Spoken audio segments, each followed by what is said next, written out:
कहानी की शुरुआत में हम एक लड़के निक को देखते हैं जो कॉलेज में पढ़ता है, अपनी मॉम के साथ रहता क्योंकि उसके डैड की मौत हो गई है। साथ ही वो काफी अच्छी अच्छी पोएम्स भी लिखता है, अक्सर कुछ पोएम्स बेच भी दिया करता है। कॉलेज में उसका एक दोस्त होता है। जब वो बाथरूम में था तो कुछ लड़की आकर उसे मारने लगती है। जहाँ तभी उन लड़कों की हेड एक लड़की वहाँ पर आ जाती है जिसका नाम एनी था। एनी हर गलत काम करती है, जैसे चोरी, नशा बेचना और इस तरह का। ये लड़कों की तरह रहती है। यहाँ वो इसलिए आई क्योंकि उसे निक के दोस्त से पैसे लेने हैं। पर अब जब उसने पैसे मांगे तो निक का दोस्त कहता है कि मेरे पास पैसे नहीं है, इसीलिए एनी के साथ ही उसे और मारने लगे। वो फिर निक के दोस्त को कहते कि अगर मेरे पैसे तुमने ना दिए तो मैं तुम्हारा क्या हशर करूंगी, ये तुम सोच लेना। जब कैंटीन में आया तो यहाँ निक भी बैठा हुआ था। उसकी हालत देखकर निक समझ गया कि एनी और उसके साथियों ने इसे काफी पीटा है। वो अब एनी के पास गया जो उसे कैंटीन में बैठी हुई थी। पूछता है कि मेरे दोस्त ने कितने पैसे देने हैं तुम्हारे। जब एनी ने कोई जवाब ना दिया तो कुछ पैसे वो टेबल पर रख के पूछता है कि ये काफी है। तब हल्की सी आवाज में एनी बोलती है अपने काम से काम रख। निक को बुरा लगा, इसलिए पलट कर उसने भी कहा कि तुम एक टूटी हुई बिगड़े लड़की हो, साथ ही लूजर भी।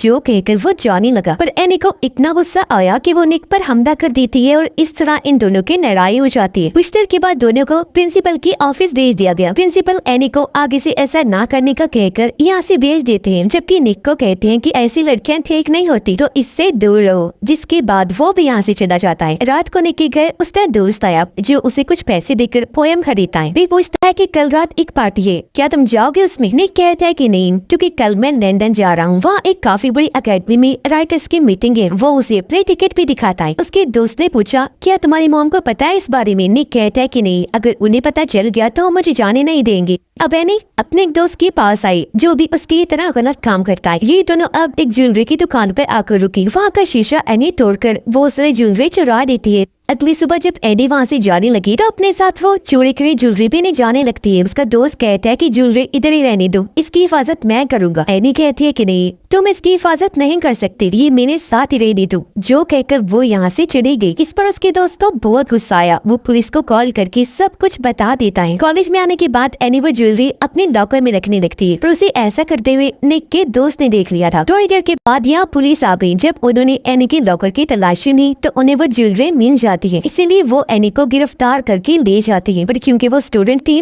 तो जल्दी उसे छोड़ दिया गया। कि एक हफ्ते के बाद उसकी कोर्ट में पेशी है। छूटने के बाद वो अपने दोस्त को कॉल करके बताती है कि मुझे गिरफ्तार कर लिया गया था। वो पूछता है तुमने कुछ बताया तो नहीं? एनी कहती है कुछ भी नहीं। फिर वो पूछता है कि कौन हो सकता है ये जिसने पुलिस को सब बताया। अब हालांकि वो खुद ही था, पर यहाँ एनी को ये लगता है कि वो निक का दोस्त है जिसने पुलिस को सारी जानकारी दी, क्योंकि नौकर के पास उसने एनी को देखा था। अब आज रात क्योंकि निक लंदन जाने के लिए निकलने वाला था, इसलिए वो अपने दोस्त को मिलकर अलविदा कहता है। फिर जब वो घर आया तो उसकी मॉम को भी पता चल गया था कि आज रात वो लंदन जाने वाला है, क्योंकि उसकी फ्लाइट लेट थी और एयरपोर्ट से जो कॉल आई थी वो निक की मॉम ने उठा दी थी। पूछने पर निक बताता है मॉम वो मैं आपको बताने ही वाला था। वो कहती है झूठ मत बोलो बेटा, टिकट तुम्हारे पास कब से थी? तुम चाहती तो बता सकती थी। गलत बात है, मुझे लगता है मैं किसी अजनबी के साथ रह रही हूँ। और यहाँ से चली जाती है। निक को भी बुरा लगा, इसलिए रात को वो टिकट लेकर उस पार्टी में चला जाता है जिसके बारे में उसके दोस्त ने निक को बताया था। जब उसका दोस्त पार्टी में आ रहा था तो उसे एनी और उसके साथी पकड़ लेते हैं। खूब पीटने लगे ताकि सच उगलवा सके। वो उसे बहुत मारने लगे, इसलिए वो कह देता है कि वो मैं नहीं, निक है। सारी जानकारी पुलिस को उसने ही दी थी। यहाँ उसने निक का नाम इसलिए लिया था क्योंकि उसे लग रहा था कि वो तो लंदन जा चुका है, पर वो तो पार्टी में था जो अपनी टिकट एक लड़की को दे देता है। और अब जब वो अपने घर जाने लगा तो एनी और उसके साथी निक को भी पकड़ लेते हैं। यहाँ निक का दोस्त भी उनके साथ था। वो उसे बहुत बुरा मारते हैं जिससे उसकी सांसें रुकने लगती है। हालांकि उसका दोस्त भी ऐसा करने से उन्हें मना करता है, मगर वो नहीं रुकते। ये सब देखकर उसका दोस्त काफी दुखी हो गया क्योंकि उसे लग रहा था कि निक मर गया है। ये अब उसे एक सुनसान जगह पर छोड़कर यहाँ से चले जाते हैं। एनी तो अपने दोस्त के पास आ गई। उसे बता देती है कि मेरे हाथों निक का खून हो गया है। उसका दोस्त कहता है कि तुम जाओ यहाँ से, क्यों आई हो यहाँ? जो सुनकर हालांकि एनी को बुरा तो लगा, लेकिन वो यहाँ से चली जाती है। अगले दिन निक बाकी बच्चों के साथ क्लास में बैठा हुआ था। टीचर क्लास में आकर सब बच्चों से एक सवाल पूछती है जिसका जवाब निक के अलावा किसी को भी नहीं आता था। वो खड़ा होकर जवाब देता है, लेकिन हैरत उसकी आवाज टीचर और बच्चे सुनने नहीं पाते। निक को भी अजीब लगा। वो पूछता है कि यहाँ पर क्या हो रहा है, क्या तुम लोग मेरा मजाक बना रहे हो? जो कहकर वो उठा, जोर जोर से चिल्लाने लगा। सबके आगे हाथ हिलाने लगता है, पर कोई ना तो उसे देख और ना ही सुन पा रहा था। वो अब एक किताब जो टेबल पर पड़ी थी उसे उठाकर दूर फेंक के मारता है, लेकिन अगले पल जब उसने टेबल पर देखा तो किताब वहीं पर पड़ी हुई थी। टीचर कहती है कि निक और उसकी पोएम के बारे में तब बात करेंगे जब वो क्लास में होगा। जो सुनकर वो काफी चौंक गया। कहता है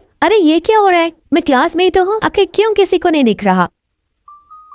वो अब प्रिंसिपल के ऑफिस में जाकर फोन उठाता है, अपनी मॉम को कॉल करने लगता है। तभी प्रिंसिपल भी आ गई। फोन की घंटी बजने लगती है। असल में निक को ये लग रहा था कि फोन मेरे हाथ में है, पर वो तो अपनी जगह पर ही पड़ा हुआ था। और अब प्रिंसिपल जब फोन उठाते है तो कॉल पे निक की मॉम थी। वो इसे पूछती है क्या निक क्लास में है, जिस पर प्रिंसिपल फोन वही रख के निक को क्लास में चेक करने चले जाते हैं। और अब वो यहाँ से भागकर जाने लगता है, पर तभी एक लड़की से टकरा गया जिससे वो नीचे गिर जाती है। लेकिन अब जब उसने दोबारा देखा तो लड़की अपने रास्ते आगे बढ़ने लगे, यानी वो गिरे ही नहीं थी। वो यहाँ से भागकर सीधा अपने घर आया, जहाँ उसकी मॉम के साथ एक डिटेक्टिव होता है जो उसके कमरे की तलाशी ले रहा था ताकि यहाँ से कोई काम की चीज मिल सके। लेकिन उन्हें निक के बारे में कोई सुराग नहीं मिलता। इधर भी निक उन्हें नजर नहीं आ रहा था, जबकि वो सबको देख और सुन भी सकता था। अब ये डिटेक्टिव यहाँ से सीधा एनी के पास गया, क्योंकि कल ही उसके साथ निक की लड़ाई हुई थी। डिटेक्टिव उसे कहते हैं कि तुम्हें पकड़वाने के लिए पुलिस स्टेशन में किसी ने कॉल की थी, क्या वो निक था? एनी बोले कि मुझे नहीं पता, मैं तो अपने दोस्त के साथ ही उस वक्त। जो कहकर डिटेक्टिव यहाँ से चलना चाहता है। निक ने क्योंकि ये सारी बातें सुननी थी, इसलिए वो एनी से पूछता है या तुमने बस मुझे इसलिए मारा क्योंकि तुम्हें लग रहा था कि पुलिस को सारी जानकारी मैंने दी? जो कहकर वो एनी को धक्का देकर छत से नीचे गिरा देता है। पर अगले ही पल उसने देखा कि ये सिर्फ मुझे लग रहा है, ऐसा कुछ हुआ ही नहीं, क्योंकि एनी तो अभी भी उसके पास ही खड़ी हुई थी। जिसके बाद निक यहाँ से अपने घर आया। वो जब कमरे में लेटा हुआ था तो उसकी मोम आई, जो निक की डायरी से उसकी पोएम को पढ़ने लगती है, पर बीच में छोड़कर वो यहाँ से चली गई। तभी निक के कंधे पर एक चिड़िया आकर बैठ जाती है। वो उसे वहाँ से हटाकर हाथ में पकड़ लेता है। इस बात से निक को बहुत खुशी हुई, क्योंकि जो हालात उसके साथ हो रहे थे उनमें से ये पहली चीज थी जिससे वो हाथ लगा सकता था। अब तभी उसकी नजर सामने पड़ी। उसने देखा कि जो चिड़िया इस वक्त मेरे हाथ में है वो तो सामने गिरी पड़ी है, जख्मी होने की वजह से तड़प रही है, क्योंकि जल्द ही मरने वाली थी। और अब अगले ही पल वो मर जाती है, जिसके साथ ही निक के हाथ से भी गायब हो जाती है। तब ये देखकर वो सारी बात समझ जाता है, यानी उसे पता चल गया था कि मैं अभी भी जिंदा हूँ, बस मेरी आत्मा मेरे जिस्म से बाहर निकल आई है। यानी मैं जिंदगी और मौत के बीच की उस जगह पर हूँ जहाँ मेरी मौत कभी भी हो सकती है, बिल्कुल इस चिड़िया की तरह। और अगर मैं मर गया तो मेरी आत्मा हमेशा हमेशा के लिए इस दुनिया से चली जाए।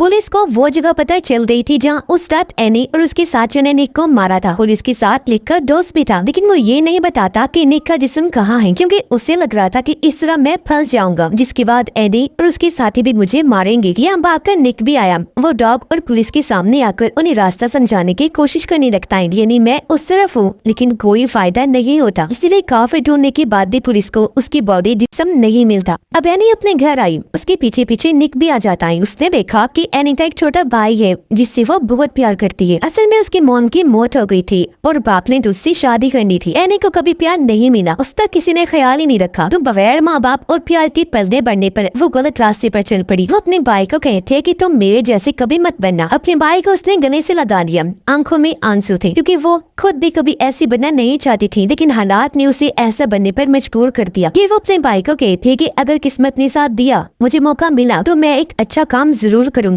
ताकि तुम्हें मुझ पर फख्र हो। अब एनी के उसी दोस्त के पास डिटेक्टिव आया। ताहिरी, उस रात एनी ने तुम्हें जेल से कॉल की थी जब उसने ज्वेलरी चुराई, तो क्या उस रात वो तुम्हारे साथ थी? इस पर वो किसी मुसीबत में ना फंसे, इसलिए ना चाहते हुए भी उसे इस केस में आना पड़ता है। वो निक के दोस्त को अगवा करके उससे पूछता है कि बताओ तुमने निक की बॉडी को कहाँ रखा है, जिस पर निक का दोस्त उसे उस जगह पर ले जाता है। तब एनी का दोस्त बॉडी को वहाँ से कहीं और शिफ्ट करवा देता है, ताकि अगर पुलिस को कोई बताना भी चाहे तो पुलिस को कभी भी बॉडी ना मिले। जिसके बाद वो एनी को मारने का प्लान बनाता है। वो उसे मिलने के लिए बुलाता है। इससे पहले वो उसकी जान लेता, एनी गन छीनकर उसी पर तान देती है। रबी यहाँ पुलिस भी आ गई। तब सही सलामत एनी यहाँ से निकलने में कामयाब रही। वो जब भाग रही थी तो निक उसे कहता है मत भागो एनी, वो तुम्हें पकड़ लेंगे। तो पलटकर एनी कहती है कभी नहीं, और यहाँ से भाग गई। ये सुनकर निक को काफी हैरत हुई, क्योंकि एनी उसे सुन सकती थी। और अब जब वो बैठी थी तो निक उसके पास आकर कहता है कि मैं जानता हूँ एनी, तो मुझे सुन सकती हो। मैं निक तुम्हारे आस पास ही हूँ, क्योंकि मैं अभी जिंदा हूँ, बच सकता हूँ। तुम बस पुलिस को बता दो कि मेरी बॉडी कहाँ है। अपने किए पर एनी उससे माफी मांगती है। फिर उसे वहाँ ले जाने लगी जहाँ इन्होंने निक की बॉडी को रखा था। और जाहिर है इधर वो नहीं थी, क्योंकि एनी के दोस्त ने वो कहीं और फेंकवा दी थी। पर यहाँ इन्हें च्युइंगम का रैपर मिल जाता है जो निक का दोस्त खाया करता था, जिससे दोनों समझ गए कि बॉडी यहाँ से गायब होने में निक के दोस्त का भी हाथ है। इसलिए अब एनी उसके दोस्त को पकड़ लेती है। मार मार कर पूछती है कि बताओ निक कहाँ है। उसकी बॉडी वहाँ पर नहीं है जहाँ वो रखी थी, जिस पर अब वो एनी को सारी बात सच सच बता देता है। कहता है एनी ये तुम सोच रही हो वैसा कभी हुआ ही नहीं था। तुम उस रात मार मार कर मुझसे नाम उगलवाना चाहती थी। तब मैंने बिना सोचे निक का नाम इसलिए नहीं दिया क्योंकि मुझे लग रहा था कि वो लंदन गया है, पर वो नहीं गया, इधर ही था। और ऐसा कभी हुआ ही नहीं कि उसने पुलिस को सारी जानकारी दी, और नहीं मैंने पुलिस को बताया था। और हाँ, वहाँ से निक की बॉडी मैंने नहीं, तुम्हारे दोस्त ने हटाई थी, क्योंकि सारे फसाद की जड़ वो है। उसने पुलिस को कॉल करके तुम्हारे बारे में बताया था, जो सुनकर एमी काफी चौंक गई। सच जानकर हैरत तो उसे हो रही थी, साथ साथ उसे दुख भी था। और अब वो यहाँ से सीधा अपने दोस्त के पास थी। गन पॉइंट पर उसे लेकर कही थी कि मैं तुम्हारा सारा सच जान गई हूँ, बताओ मुझे निक की बॉडी कहाँ है। तो अब मजबूरन उसे बताना पड़ता है। वो कहता है कि निक की बॉडी डैम के पास है, जल्दी उसे वहाँ से निकालो वरना पानी उसे बहा कर ले जाएगा। और अब जब एनी वहाँ से जाने लगी तो उसका दोस्त गोली मार देता है, जिससे वो जख्मी होकर नीचे गिर गई। इससे पहले कि दूसरे गोली मारकर उसकी जान ही ले लेता, एनी उसे शोध करके नीचे फेंक देती है और यहाँ से भाग गई। वो अब पुलिस को कॉल करती है, कहने लगी अब तुम लोगों को मुझे ढूंढने की जरूरत नहीं है, मैं यहाँ से जा रही हूँ। और हाँ, बस मेरा एक काम करती ना, मेरे कॉलेज के लॉकर में कुछ पैसे रखे हैं, वो बस मेरे छोटे भाई को दे देना। साथ ही निक जिंदा है, उसकी बॉडी डैम के पास है। उधर निक जब अपने दोस्त के पास था, देखता है कि मेरे दोस्त को शर्मिंदगी हो रही है। उसे लग रहा है कि आज अगर निक इस दुनिया में नहीं है तो ये मेरी वजह से, इसलिए वो जहर खा लेता है। हालांकि निक ने उसे काफी मना किया, पर वो उसे सोने नहीं सकता था। और अब जब उसकी हालत खराब होने लगी तो उसके दोस्त की आत्मा बॉडी से निकलकर बाहर आ जाती है, जिसे अब निक देख सकता था। और वो निक को यहाँ तभी उसके दोस्त के मॉम गए थे।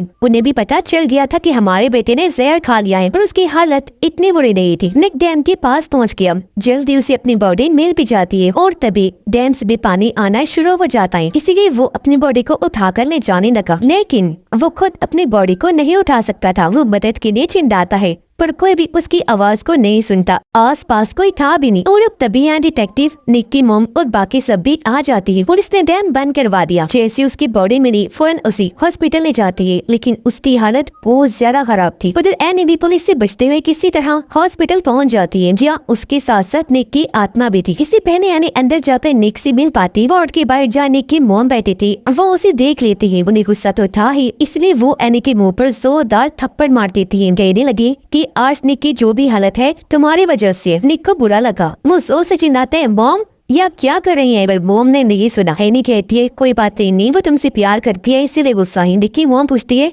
ये तुम क्या कह रही हो? तो वो बता देती है कि निक हीरे पर है, मेरे आसपास। निक की मॉम कहती है मगर मुझे तुम्हारी बातों पर यकीन नहीं है, अगर तुम सच कह रही हो तो साबित करो। तब निक एनी को कहता है कि मॉम को बताओ कि मेरे गायब होने के बाद आप मेरे कमरे में आई, आपने मेरी डायरी से जिंदगी में पहली बार मेरी पोएम पढ़ी, फिर उसे बीच में अधूरा ही छोड़कर यहाँ से चली गई, क्योंकि आप वो पढ़ के जज्बाती हो गई थी। और अब एनी के जरिए निक अपने मॉम को कहता है कि आपने डैड के गुजर जाने के बाद कितना बुरा टाइम देखा, मैं उसे कभी नहीं समझ पाया, मगर अब मैं सब कुछ समझ सकता। की मॉम कहती है अच्छा बस बताओ तुम्हें क्या चाहिए। तब एनी कहती है कि मैं एक बार निक से मिलना चाहती हूँ, क्योंकि मैं ही हूँ जो उसकी मदद कर सकती हूँ, उसे वापस ला सकती हूँ। इसलिए अब निक की मॉम उसे अंदर जाने की इजाजत दे देती है। निक के पास आने के बाद एनी की आंखों में भी आंसू आ गए थे। वो उसे कहती है प्लीज वापिस आ जाओ, फिर उसके कंधे पर सर रख के वहीं लेट गई। और अब कुछ ही पलों में निक आंखें खोलता है, यदि उसकी आत्मा बॉडी में वापिस आ गई थी। निक एनी से पूछता है क्या तुम मुझे देख सकती हो? वो कहती है कि हाँ, मैं हमेशा से एक अच्छा काम करना चाहती थी। निक बोला और आज तुमने वो कर ही दिया, मुझे वापस लाकर तुमने ही मेरी जान बचाई है। और अब निक तो बच गया था, लेकिन एनी की मौत हो गई थी, क्योंकि उस बेचारी को गोली लगी थी, जख्म बहुत गहरा था, उसका इलाज भी नहीं हो पाया था। और इस तरह उसने अपनी जान की परवाह किए बगैर निक की जान बचाई और अपनी बात को सही साबित कर दिया। अब निक एनी के भाई के पास गया जो प्लेन उड़ा रहा होता है। एनी का भाई कहता है कि मेरी बहन मुझे यहाँ लाया करती थी, जो अब इस दुनिया में नहीं रही, वो बहुत अच्छी थी। बच्चा दुखी था।